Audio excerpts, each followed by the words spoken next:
বিয়ের পর সংসারে যখন খুব সুন্দরই চলছিল, একে একে বের হচ্ছে হাওলাদার বাড়ির আসল রহস্য। এই বাড়ি ঘিরে অনেক রহস্যের কথা শোনা যায়, কিন্তু ঘটনাটা আসলে কি? এটা কি শুধুমাত্র মনের ভ্রম, নাকি এর বাইরে লুকিয়ে আছে অন্য কোনো রহস্য? পদ্মজার বিয়ের পর থেকেই যেটা নিয়ে সন্দেহ করে আসছে পদ্মজা, আপনার কি মনে হয়?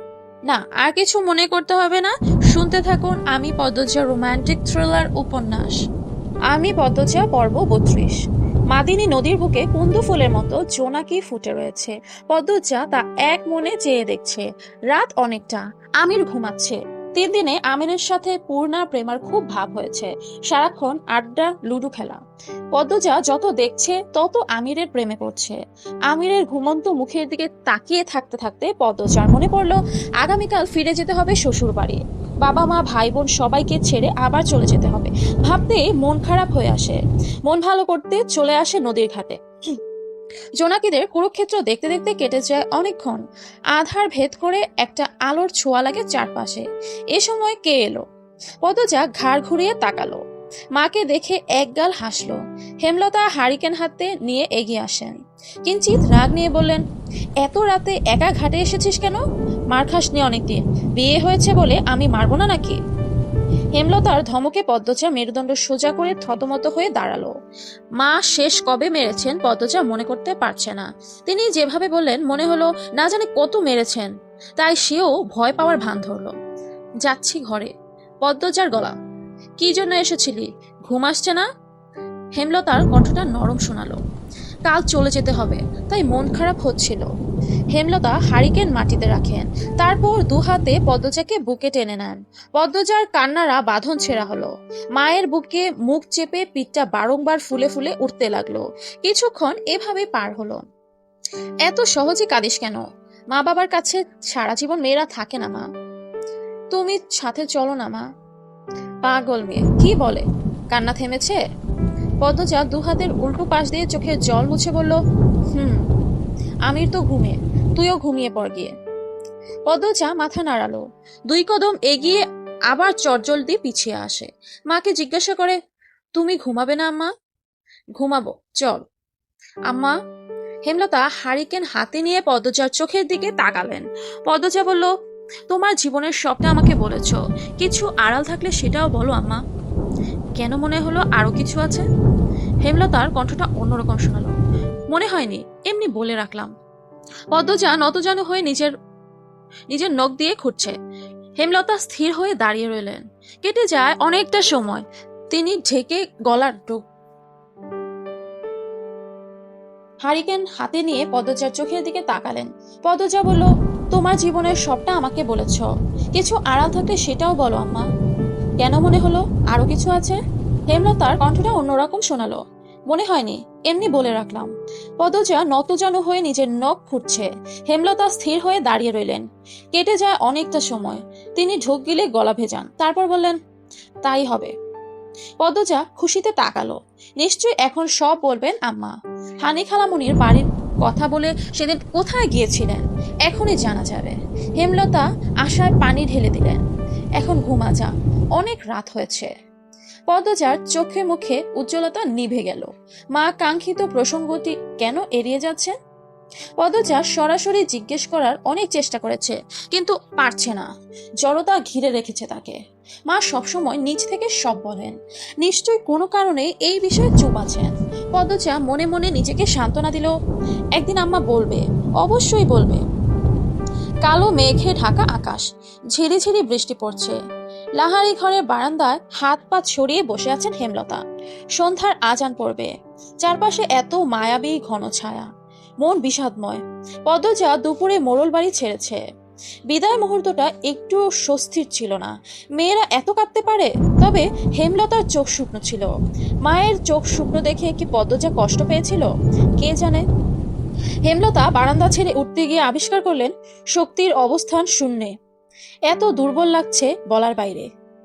হেমলতা আকাশের দিকে তাকান, চোখ দুটি জ্বলছে। জল ভরা চোখ নিয়ে আবার হাসলেন। কি যন্ত্রণাময় সেই হাসি। মাটিতে হাতের ভর ফেলে উঠে দাঁড়ান তিনি। এলোমেলো পায়ে লাহারি ঘর ছাড়েন। উঠোনে এসে থমকে দাঁড়ান। বাড়ির গেট খোলা ছিল। পাতলা অন্ধকার ভেদ করে এক নারী অবয়ব এগিয়ে আসছে বাড়ির দিকে। হেমলতা নারী ছায়াটির স্পষ্ট মুখ দেখার জন্য অধীর আগ্রহে তাকিয়ে আছেন। গেটের কাছাকাছি আসতেই হেমলতা আন্দাজ করতে পারেন কে এই নারী। তিনি মৃদু হেসে এগিয়ে যান। অনেক দেরি করলেন আসতে। বাসন্তী উঠোনে পা রেখে বললেন, আপনি আমাকে চিনেন? হেমলতা জবাব না দিয়ে বাসন্তীর ব্যাগ হাতে নিলেন। বাসন্তী ব্যাগ আড়াল করে ফেললেন। তিনি খুব অবাক হচ্ছেন। মনে যত সাহস নিয়ে এসেছিলেন সব ভেঙে চুরমার হয়ে যাচ্ছে। হেমলতা বললেন, আপনি এই বাড়িতে নির্দ্বিধায় থাকতে পারেন। আমি বা আমার সন্তানদের পক্ষ থেকে আপত্তি নেই। আপনি আমাকে চিনলেন কিভাবে? সে যেভাবেই চিনি, জেনে কি লাভ আছে? আপনি প্রথম দিনই একা আসতে পারতেন, লোকজন না নিয়ে। বাসন্তীর এবার ভয় করছে, শরীর দিয়ে ঘাম ছুটছে। একটা মানুষ সতীন দেখে এত স্বাভাবিক কি করে হতে পারে? তিনি তো ভেবেছিলেন যুদ্ধ করে স্বামীর বাড়িতে বাঁচতে হবে। বাসন্তীর ধবধবে সাদা চামড়া লাল বর্ণ ধারণ করে। হেমলতার কথা দৃষ্টি এত ধারালো মনে হলো তার। হেমলতা বাসন্তীকে চুপ দেখে বললেন, আপনি বিব্রত হবেন না, এটা আপনারও সংসার, আসুন। হেমলতা আগে আগে এগিয়ে যান। বারান্দা অব্দি এসে পিছনে ফিরে দেখেন বাসন্তী ঠায় দাঁড়িয়ে আছেন। হেমলতা কথা বলার জন্য প্রস্তুত হন। তখনই একটা পুরুষালী হুঙ্কার ভেসে এলো, তুমি এখানে আইছো কেন? মোর্শেদের কণ্ঠ শুনে বাসন্তী কেঁপে উঠলেন। মোর্শেদকে এড়িয়ে একজন বনেদি লোকের প্রতি ক্ষণিকের জন্য আকৃষ্ট হয়ে পড়েছিলেন তিনি। এরপর থেকেই মোর্শেদ ও তার সম্পর্কে ফাটল ধরে। মোর্শেদ ত্যাগ করে তাকে, কিন্তু তিনি একসময় বুঝতে পারেন কোনটা ভুল কোনটা সঠিক। সংসারের প্রতি টান অনুভব করে ফিরে আসতে চান। মোর্শেদ জায়গা দিলেন না। ততদিনে মোর্শেদ দ্বিতীয় স্ত্রীর প্রতি ভালোবাসা উপলব্ধি করে ফেলেন। মোহ ছেড়ে ফিরে আসেন হেমলতার কাছে, নিজের সন্তানদের কাছে। বাহির হইয়া যাও কইতাছি, বাহির হও আমার বাড়ি থেকে। মোর্শেদ বাসন্তীকে ধাক্কা দিয়ে বেরিয়ে যেতে বলেন। বাসন্তী হুমড়ি খেয়ে পড়তে গিয়েও নিজেকে সামলে নেন। চোখ গরম করে মোর্শেদের দিকে তাকান, বললেন, এইটা আমারও সংসার, আমি যাব না। বাসন্তী ভালাই ভালাই কইতাছি, যাও এনথাইকা, নইলে তোমার লাশ ফালায় দিমু আমি। বাসন্তী কিছু কঠিন কথা শোনাতে গিয়েও শোনালেন না। হেমলতা উঠোনে নেমে আসেন। যখন বিয়ে করেছ তখন হুঁশ ছিল না, এখন সংসার দিতে আপত্তি? তুমি জানো না লতা, এই মহিলা কতটা খারাপ। এই মহিলা লোভী, লোভখোরের বাচ্চা, মাদারির বাচ্চা। কি সব বলছো? মুখ সামলাও। মোর্শেদের কপালে রক টকবক করছে। তিনি নিঃশ্বাস ঘন করে বললেন, বাসন্তীকে পিটাতে হাত নিষ্পিস করছে। তবুও হেমলতার কথায় তিনি থেমে গেলেন, কিন্তু তীক্ষ্ণ চোখে তাকিয়ে রইলেন বাসন্তীর দিকে। হেমলতা বললেন, আপনি ঘরে যান, এই ঘর আপনারও, ওনার কথা মনে নেবেন না। আমার ঘরে এই মহিলায় ঢুকলে খারাপ হইয়া যাইব। হেমলতা মোর্শেদের চোখের দিকে তাকান, ইশারায় কিছু একটা বলেন। এরপর বাসন্তীকে বললেন, আপনি যান, সদর ঘরের ভেতরের দরজার বাম দিকে যে ঘরটা, সেখানেই যান, দেখিয়ে দিতে হবে। বাসন্তী কিছু না বলে গটগট আওয়াজ তুলে বারান্দা পেরিয়ে সদর ঘরে ঢুকেন। হাত পা কাঁপছে তার। হেমলতার ব্যবহার স্বাভাবিক হলেও অস্বাভাবিক ঠেকছে। সেদিন বৃষ্টিতে ভেজে ফেরার জন্য জ্বরে বিছানায় পড়েন। গত কয়দিন জ্বরে এতটাই নেতিয়ে গিয়েছিলেন যে ওঠার শক্তিও ছিল না। শরীরটা একটু চাঙ্গা হতেই আবার আসেন। এত সহজে সব ফেলে যাবেন, জ্বর নিয়ে চলে আসলেন। মোর্শেদ অসহায় চোখে তাকালেন হেমলতার দিকে, বললেন, কেন এমনটা করলা? আমি এর সাথে থাকতে পারবাম না। ঠান্ডা হও তুমি কিছুই জানো না। যেদিন আমরা ঢাকা থেকে ফিরি সেদিন উনি এসেছিলেন, লোকজন নিয়ে এসেছিলেন। এরপর আমার মেয়েদের জীবনে অন্ধকার নেমে আসে। পরিস্থিতি হাতের নাগালের বাইরে যাওয়াতে উনি সেদিন ফিরে গিয়েছিলেন। বিয়ের দিন বেয়াই সব বললেন। বেয়াইয়ের কাছে কামরুল নিয়ে অভিযোগ করেন। বেয়াই কামরুল ভাইকে বলেন ব্যাপারটা এখন ছড়াছড়ি না করতে, এতে ওনার সম্মান নষ্ট হবে। যে বাড়িতে ছেলের বিয়ে দিচ্ছেন সেই বাড়ির কর্তার প্রথম বউ আছে, বউ আবার একজন পরনারীর মেয়ে। অধিকার নিতে, লোকজন নিয়ে বৈঠক বসাতে, এগুলো বের হলে অসম্মানজনক কথা। তিনি আমাকে অনুরোধ করেছেন ব্যাপারটা যেন নিজেদের মধ্যে মিটিয়ে নেয়। আর বাসন্তী আপার তো দোষ নেই।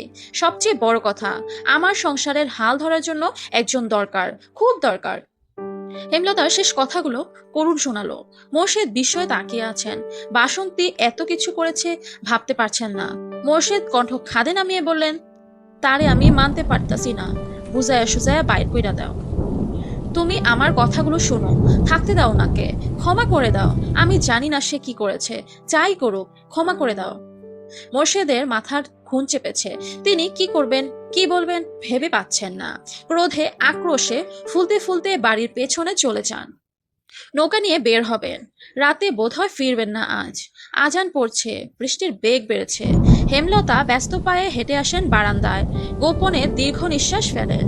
বুক মুচড়ে একটা কান্না ছিটকে এলো গলায়, সেই সঙ্গে চোখ ছাপিয়ে জল। কোনো নারী সতীন মানতে পারে? বাধ্য হয়ে মানতে হচ্ছে, ভাগ্য বাধ্য করছে। নয়তো তিনি এত উদার নন, কখনোই অন্যকে নিজের সংসারের ভাগ দিতেন না। সেই প্রথম থেকে মনে পুষে রেখেছেন, কখনো মোর্শেদের স্ত্রী এই সংসার চাইলে মুখের উপর দরজা বন্ধ করে দিবেন। যার জন্য তিনি একাকিত্বে ঢুকেছেন, যার জন্য মোর্শেদের ভালোবাসা থেকে বঞ্চিত হয়েছেন, যার জন্য মোর্শেদের মার খেয়েছেন, তাকে কখনো এত সহজে সুখ দিতেন না, কখনোই না। হেমলতার শরীরে কাটা ফুটছে। তিনি কোনো মতে কান্নাটাকে গিলতে চাইছেন। বাসন্তীর গলা কানে এলো, আপনি কাঁদতাছেন? হেমলতা চমকে তাকান। লজ্জায় চোখের জল মোছার সাহস পাননি। চোখের জল নিয়েই হাসলেন। বাসন্তী হতবাক। কি অসাধারণ নারী, কত অদ্ভুত সে। বাসন্তী প্রসঙ্গ পাল্টে জানতে চাইলেন, ছেলে মেয়েরা কই? বড় মেয়েটার বিয়ে হয়েছে, শ্বশুর বাড়িতে আছে। আজই ফের যাত্রা শেষ করে শ্বশুর বাড়ি গেল। মেজো আর ছোটটা তাদের নানা বাড়ি গেছে।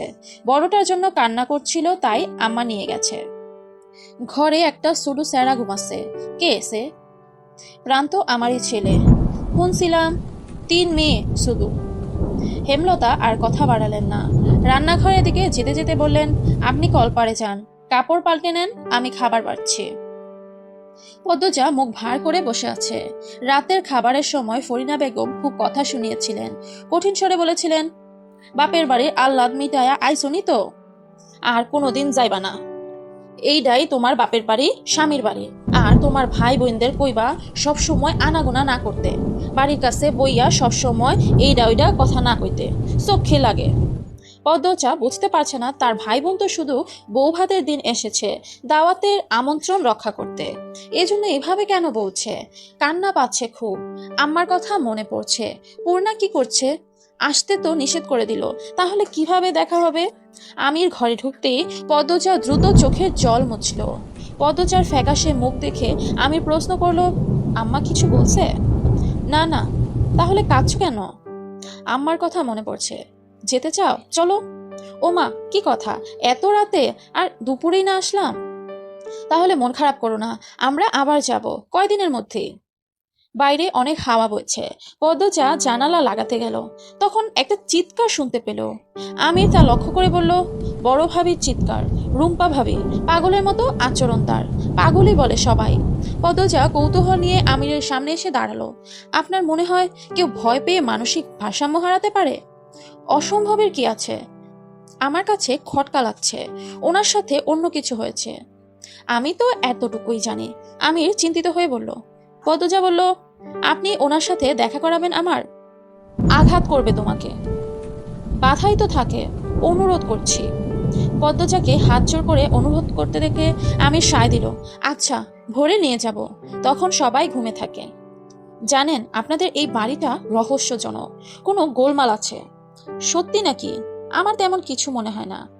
আপনি কয়দিনের মধ্যেই জেনে যাবেন।